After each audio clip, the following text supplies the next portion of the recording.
નમસ્કાર મિત્રો, ખેડૂત પોકેટ ચેનલમાં તમારું સ્વાગત છે। જાણી લઈએ આજના તાજા અને મહત્વના સમાચારની। તે પહેલા ચેનલમાં નવા છો તો ચેનલને સબસ્ક્રાઇબ કરી દેજો અને વિડીયોને અંત સુધી જોવા વિનંતી। નમસ્કાર મિત્રો, સૌપ્રથમ સમાચારની વાત કરીએ તો આજથી 5 મોટા ફેરફાર તમારા ખિસ્સા પર પડશે અસર। વિગતે વાત કરીએ તો 1 મે થી માત્ર નવો મહિનો જ શરૂ નથી થઈ રહ્યો, પરંતુ સામાન્ય માણસના ખિસ્સા પર સીધી અસર કરતા અનેક મહત્વના નિયમો પણ બદલાઈ રહ્યા છે। બેન્કિંગ વ્યવહારોથી લઈને રસોડાના બજેટ સુધી સરકાર અને વિવિધ સંસ્થાઓ દ્વારા અમલમાં મુકાયેલા આ નવા નિયમોની સીધી અસર તમારી ખિસ્સા પર પડવાની છે। મિત્રો, આજથી લાગુ થયેલા આ ફેરફારોમાં ડિજિટલ પેમેન્ટ, યુપીઆઈ, એટીએમમાંથી રોકડ ઉપાડ, ક્રેડિટ કાર્ડના ચાર્જીસ અને ગેસ સિલિન્ડરની કિંમતો જેવી બાબતોનો સમાવેશ થાય છે। કોમર્શિયલ ગેસ સિલિન્ડરમાં 1000 રૂપિયાનો વધારો કરવામાં આવ્યો છે। એટીએમમાંથી રોકડ ઉપાડવી થઈ જશે મોંઘી અને હવે સ્ટેટ બેંક ઓફ ઇન્ડિયાના ક્રેડિટ કાર્ડના લેટ પેમેન્ટ માટે ₹100 થી ₹500નો હવે વધારો કરવામાં આવ્યો છે અને આંતરરાષ્ટ્રીય ફ્લાઇટ્સના ભાડામાં ખૂબ જ વધારો કરવામાં આવ્યો છે, જેથી સામાન્ય લોકોના ખિસ્સા પર મોટી અસર પડી શકે છે। ત્યાર પછીના મહત્વના સમાચારની વાત કરીએ તો એટીએમમાંથી રોકડ ઉપાડવી હવે થઈ જશે મોંઘું, નવો નિયમ લાગુ કરવામાં આવ્યો। વિગતે વાત કરીએ તો એટીએમ ટ્રાન્ઝેક્શનના નિયમમાં પણ મોટો ફેરફાર કરવામાં આવ્યો છે। હવે મહિનાની ફ્રી લિમિટ હવે પોતાની બેંકમાં 5 અને અન્ય બેંકમાં 3 ટ્રાન્ઝેક્શન કરી શકાશે। પૂર્ણ થયા બાદ હવે દરેક વધારાના ટ્રાન્ઝેક્શન પર ₹21 ને બદલે હવે ₹23નો ચાર્જ ચૂકવવો પડશે। મિત્રો, ફ્રી લિમિટ પૂરી થયા પછી હવે દરેક નાણાકીય ટ્રાન્ઝેક્શન રૂપિયા ઉપાડવા પર 23 GST સિવાયના જે ચાર્જ લાગશે। જે પહેલાં 21 હતો, હવે જે ₹23 કરવામાં આવ્યો છે। બેલેન્સ ચેકમાં ફ્રી લિમિટ પછી નોન ફાઇનાન્શિયલ ટ્રાન્ઝેક્શન જેમ કે બેલેન્સ ચેક કરવું, મિની સ્ટેટમેન્ટ કઢાવવું, તેના પર પણ હવે ચાર્જ વધારીને ₹7 કરી દેવામાં આવ્યો છે। ત્યાર પછીના મહત્વના સમાચારની વાત કરીએ તો મોંઘવારીનો વધુ એક માર, ગેસ સિલિન્ડરમાં ₹1000નો વધારો કરવામાં આવ્યો। વિગતે વાત કરીએ તો એલપીજી સિલિન્ડરના ભાવમાં એક સાથે ₹1000નો ધરખમ વધારો ઝીંકીને આપવામાં આવ્યો છે। લગ્નની સિઝન અને બહાર ખાવાના શોખીનો માટે આ વધારો મુસીબત સાબિત થશે। મિત્રો, કારણ કે કોમર્શિયલ સિલિન્ડરની કિંમત હવે ₹3000ને પાર કરી ગઈ છે। આ ઉપરાંત ગેસ સિલિન્ડરની ડિલિવરીની વ્યવસ્થામાં પણ ફેરફાર કરવામાં આવ્યા છે, જે તમારે ખાસ જાણી લેવા જોઈએ। હવે ચોરી અને સંગ્રહખોરી રોકવા માટે ઓટીપી આધારિત ડિલિવરી સિસ્ટમ ફરજિયાત કરવામાં આવી છે, જેનો અર્થ છે કે ઓટીપી વગર સિલિન્ડર તમને નહીં મળે। ગ્રાહકોએ આ માટે આધાર KYC કરાવવું પણ હવે અનિવાર્ય એટલે કે ફરજિયાત થઈ ગયું છે। ત્યાર પછીના મહત્વના સમાચારની વાત કરીએ તો યુપીઆઈ ટ્રાન્ઝેક્શન માટે ઓટીપી ફરજિયાત, નહીંતર નહીં મળે પૈસા। વિગતે વાત કરીએ તો ડિજિટલ પેમેન્ટને વધુ સુરક્ષિત બનાવવા અને સાયબર ફ્રોડ રોકવા માટે યુપીઆઈ ટ્રાન્ઝેક્શન દ્વારા કરવામાં આવતા મોટા પેમેન્ટ્સ માટે હવે વધારાના સુરક્ષા સ્ટેપ્સ તમારે ઉમેરવામાં આવ્યા છે। આનાથી મોટી રકમમાં ટ્રાન્ઝેક્શન કરતી વખતે ગ્રાહકોએ વધુ એક પ્રક્રિયામાંથી પસાર થવું પડશે, એટલે કે વધુ એક મુશ્કેલીનો સામનો કરવો પડશે। હવે ટ્રાન્ઝેક્શન માટે માત્ર SMS પર આવતો ઓટીપી પૂરતો નહીં ગણાય, પરંતુ ડબલ સિક્યોરિટી ટ્રાન્ઝેક્શન દરમિયાન 2 પદ્ધતિથી વેરિફિકેશન કરવું પડશે। એક તો તમારે બાયોમેટ્રિક વેરિફિકેશન કરાવવું પડશે। 5000થી વધુના પેમેન્ટ માટે પિન એટલે કે તમારે યુપીઆઈ પિનની સાથે ફિંગરપ્રિન્ટ અથવા તો ફેસ આઈડી એટલે કે ફેસ આઈડીથી તમારે વેરિફિકેશનનો ઉપયોગ કરવો પડી શકે છે। બેંકો અસામાન્ય ટ્રાન્ઝેક્શન જેમ કે અચાનક મોટી રકમ તમારા ખાતામાં આવે છે અથવા તો તમારા ખાતામાંથી તમે બીજાને ટ્રાન્સફર કરો છો, તેને રોકવા માટે AI સિસ્ટમનો ઉપયોગ કરશે અને ક્રોસ બોર્ડર પેમેન્ટથી વિદેશી સેવાઓ માટે પણ આ નિયમો લાગુ થશે અને આ ફેરફારોનો ઉદ્દેશ ડિજિટલ પેમેન્ટને વધુ સુરક્ષિત બનાવવાનો છે। ત્યાર પછીના મહત્વના સમાચારની વાત કરીએ તો સ્ટેટ બેંક ઓફ ઇન્ડિયાના ક્રેડિટ કાર્ડ ધારકો હવે સાવધાન, પેમેન્ટ ચાર્જમાં મોટો ફેરફાર કરવામાં આવ્યો છે। વિગતે વાત કરીએ તો સ્ટેટ બેંક ઓફ ઇન્ડિયા એટલે કે SBI ક્રેડિટ કાર્ડ ધારકો માટે પણ નિયમો કડક કરવામાં આવ્યા છે। બેંકે લેટ પેમેન્ટ ચાર્જમાં વધારો કર્યો છે, જેમાં ₹100 થી ₹500ના બાકી લેણા પર ₹100 અને ₹500 થી ₹1000 સુધીના બાકી પર ₹500 ચાર્જ લાગશે। આ ઉપરાંત BPCL SBI ક્રેડિટ કાર્ડ પર પણ વાર્ષિક ફી માફી માટે હવે 50,000ના બદલે વર્ષે 1 લાખ રૂપિયાનો ખર્ચ કરવો પડશે, જેથી SBI ક્રેડિટ કાર્ડ ધારકને મોટી મુશ્કેલીનો સામનો કરવો પડી શકે છે. કારણ કે હાલના સમયમાં મિત્રો માણસને રોટી, કપડાં, મકાન એમ બધી વસ્તુઓની જીવન નિર્વાહ માટે જરૂરી છે અને બીજી તરફ મોંઘવારીનો માર દિવસે ને દિવસે વધતો જ જોવા મળે છે.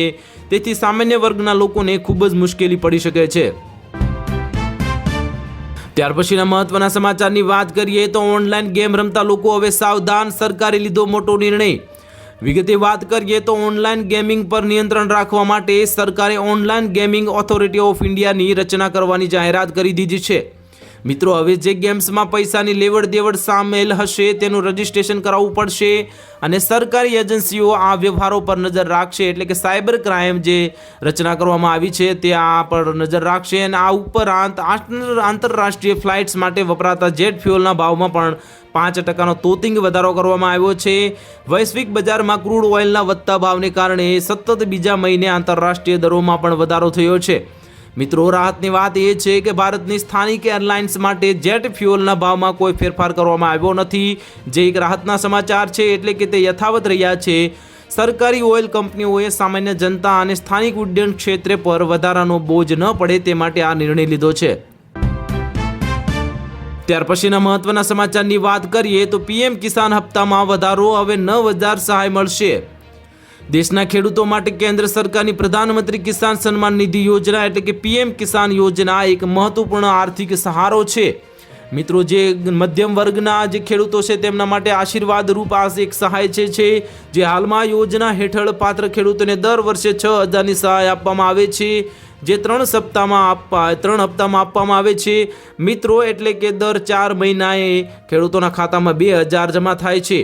હવે મિત્રો, આ યોજનાને લઈને એક મહત્વપૂર્ણ ચર્ચા શરૂ થઈ ગઈ છે, જેમાં સહાયની રકમ 6,000થી વધારીને 9,000 કરવાની વાત ચાલી રહી છે. મિત્રો, ખેડૂતો હવે 23મા હપ્તાની રાહ જોઈ રહ્યા છે, ત્યારે 22મો હપ્તો માર્ચ 2026માં જમા કરાવવામાં આવ્યો હતો.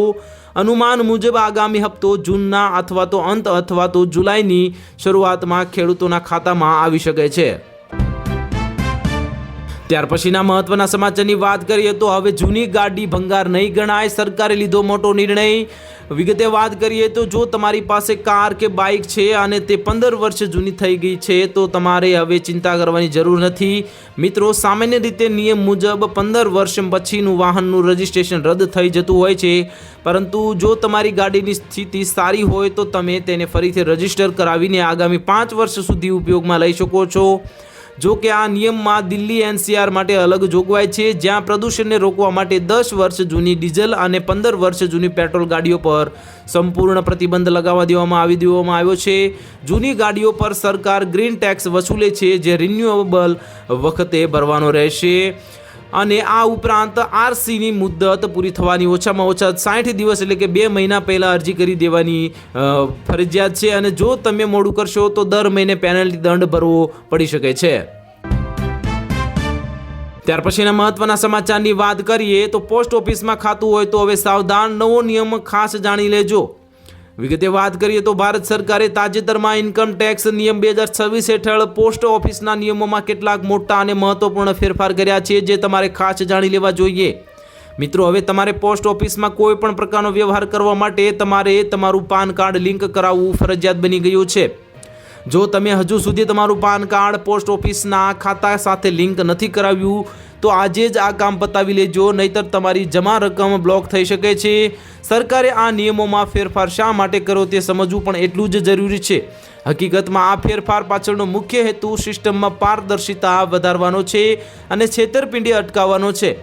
અગાઉ પોસ્ટ ઓફિસમાં મોટાભાગના વ્યવહારો કોઈ પણ ખાસ દસ્તાવેજ વિના ખૂબ જ સરળતાથી થઈ જતા હતા. એટલે કે મિત્રો, કોઈ પણની રકમ વિના આધાર કે કોઈ પણ જે OTP વિના પણ ઉપડી જતા હતા. પાન કાર્ડ ઓથેન્ટિફિકેશન આધાર વેરિફિકેશન દ્વારા પણ ઉપડી જતા હતા.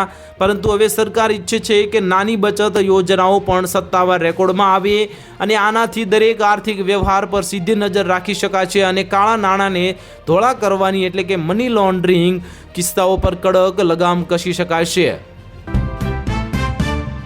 ત્યાર પછીના મહત્વના સમાચારની વાત કરીએ તો મોંઘવારીમાં રાહત, ક્રૂડ ઓઇલમાં 6% ઘટાડો, ભારત માટે સારા સમાચાર આવ્યા. વિગતે વાત કરીએ તો ભારત સહિત વિશ્વભરમાં નાગરિકો માટે આજનો દિવસ આર્થિક રાહતના સમાચાર લઈને આવ્યો છે. પશ્ચિમી એશિયામાં ચાલી રહેલા અમેરિકા અને ઈરાન વચ્ચેના વિવાદમાં નરમાશ આવવાના અહેવાલોથી વૈશ્વિક બજારમાં સકારાત્મક અસર જોવા મળી છે. એક રાહતના સમાચાર છે. ખાસ કરીને ક્રૂડ ઓઇલની કિંમતોમાં ધરખમ ઘટાડો થતાં મોંઘવારીનો માર સહન કરી રહેલી જનતાને મોટી શાંતિ મળી છે.